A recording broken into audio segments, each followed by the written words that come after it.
श्री शिवाय नमस्तुभ्यम दोस्तों। हर हर महादेव, जय महाकाल। मैं प्रतिभा शर्मा एक बार फिर से स्वागत करती हूँ आप सबका मेरे YouTube चैनल पर। मित्रों, सभी को पता है कि बहुत ही पावन सा जो है वो समय चल रहा है, बहुत ही अच्छे दिन चल रहे हैं, जो कि है पितृपक्ष के दिन।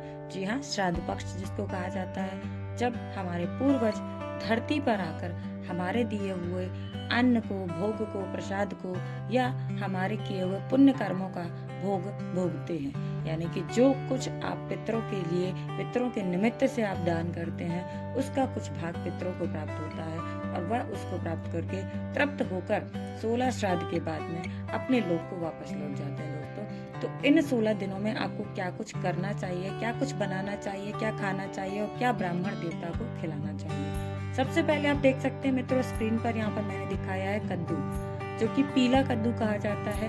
कद्दू के साथ आप उसकी पत्तियां भी देख सकते हैं। इनका भी बहुत ही महत्वपूर्ण उपयोग जो है वो श्राद्ध पक्ष में किया जाता है मित्रों।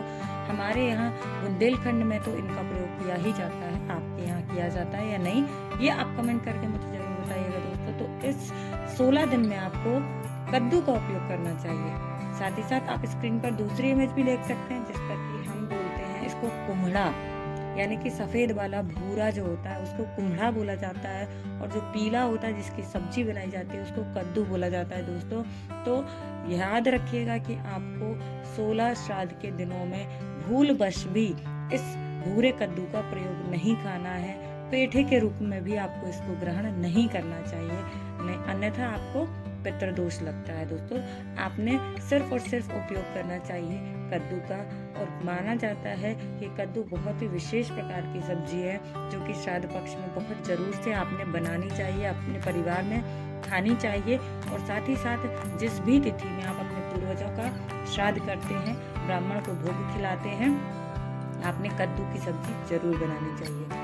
साथ ही साथ मित्रों, एक दूसरी सब्जी है जिसका उपाय भी मैं आपको बताने वाली हूँ। स्क्रीन पर आपको दिखेगा कि आप देख पाएंगे, जिसको बोलते हैं हम तोरई, या तुरई भी कहा जाता है। कई सारी जगह पर तुरई बोलते हैं, कई सारी जगह पर तोरई के नाम से इसको जाना जाता है। तो तोरई की जो सब्जी है वो भी इन 16 श्राद्ध के दिनों में आपको बनानी ही चाहिए। ब्राह्मण को भोग खिलाते समय आपके भोजन में तोरई का भाग होना ही चाहिए। अगर आपको तोरई नहीं मिलती है तो कई सारी जगह पे दोस्तों गिलकी का भी प्रयोग किया जाता है। गिलकी और तोरई को समान ही माना गया है। ये दो सब्जियां आपके भोग में होना ही चाहिए, जो कि पितरों को आपको समर्पित करनी होती है। पितरों को भोग लगाते समय इनका बहुत ही विशेष महत्व माना गया है। एक बहुत जरूरी चीज और है जो कि आपको अपने भोग में जरूर से लेनी चाहिए। बहुत सारे लोग खीर और पूड़ी तो बनाते ही हैं, तो खीर तो विशेष मानी गई है मित्रों, और साथ ही साथ उड़द जो है वो पितरों के निमित्त बनाई जाती है इसकी चीजें। तो आप उड़द के बड़े बना सकते हैं, या फिर उड़द की ही बनने वाली मिठाई, जिसको कि हम इमरती के नाम से जानते हैं, इसका भी आप प्रयोग इन श्राद्ध पक्ष में जरूर से करें। जो ब्राह्मण देव को आप भोग समर्पित कर रहे हैं, उनके भोजन में, उनकी थाली में इस मीठे को, यानी कि इमरती को या उड़द दाल को किसी भी रूप में आप प्रयोग करके उन्हें जरूर खिलाएं। तो आपने देखा कि यहाँ पर कुछ ऐसी चीजें हैं, कुछ ऐसी सब्जियां हैं जिनका कि हमें विशेष रूप से प्रयोग करना चाहिए दोस्तों। बहुत ही महत्वपूर्ण होती है इन 16 दिनों में इन सब्जियों का प्रयोग। साथ ही साथ अब आपको मैं बताने वाली हूँ दूसरा उपाय। दूसरा उपाय क्या है?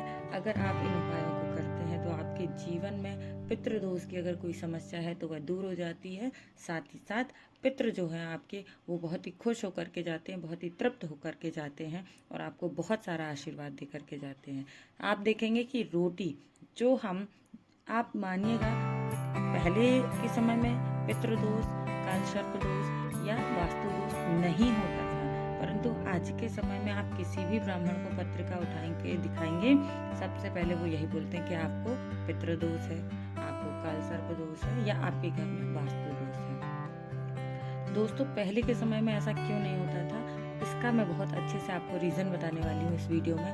पहले पितृदोष इसीलिए नहीं होता था क्योंकि लोगों के घरों में नियम था प्रतिदिन एक सबसे पहली रोटी गाय के लिए, और जब आपकी रोटियां खत्म होती हैं, यानी कि आखिरी रोटी कुत्ते के लिए। 2 रोटियों का हमेशा से भोग जो है वो प्रतिदिन लगाया जाता था। पहले के लोग जो थे, हमारे दादी नानी, हमेशा से यही करते थे। और याद रखिएगा कि गाय और कुत्ते की रोटी छोटी सी नहीं बनाई जाती है, पर आपने 2 रोटी निकालनी ही चाहिए, एक गाय के लिए, एक कुत्ते के लिए, और भोग के रूप में उसको आपको समर्पित करना चाहिए। वो भोग के रूप में अगर आप प्रतिदिन समर्पित करते हैं उसके ऊपर कुछ मीठा रख करके, तो आपके जीवन में पितृ दोष जैसी समस्या हो ही नहीं सकती है।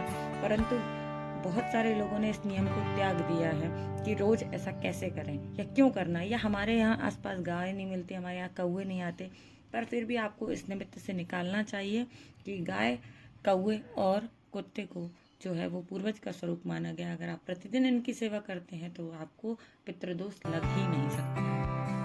परंतु मित्रों, अगर आप प्रतिदिन इस उपाय को न कर सके तो 16 श्राद्ध के समय आपको इन चीज़ों का विशेष रूप से ध्यान रखना चाहिए कि जो हमारे घर में भोग बन रहा है उसकी आपने 2 छोटी छोटी रोटियां 3 बना करके, एक गाय की, एक कुत्ते की और एक कौवे की, 3 भाग निकालने ही चाहिए। इनके ऊपर कुछ मीठा रख करके आपको ये भोग उनको समर्पित करने चाहिए। तो आपके घर में जो पितृदोष की समस्या है वो समाप्त हो जाएगी। मैंने इस वीडियो में बात कर ली है 2 उपायों की, और उम्मीद करती हूँ कि ये 2 छोटे छोटे से उपाय आप लोगों के लिए बहुत लाभदायक होंगे, जिससे कि आपके जीवन के पितृदोष और काल सर्पदोष जैसी समस्याएं समाप्त हो जाएंगी। वास्तु दोष जैसी समस्या आपकी समाप्त हो जाएगी, आपके जीवन में वो नहीं होगी, और आपके पितृ जो है वो खुश होकर के जाएंगे, तो आपको बहुत सारा आशीर्वाद देंगे। आपका पूरा साल, पूरा जीवन जो है वो खुशियों से भरा रहेगा। साथ ही साथ मित्रों, मैं एक और छोटा सा उपाय इस वीडियो में बताने वाली हूँ, जो कि है बीमारी के लिए।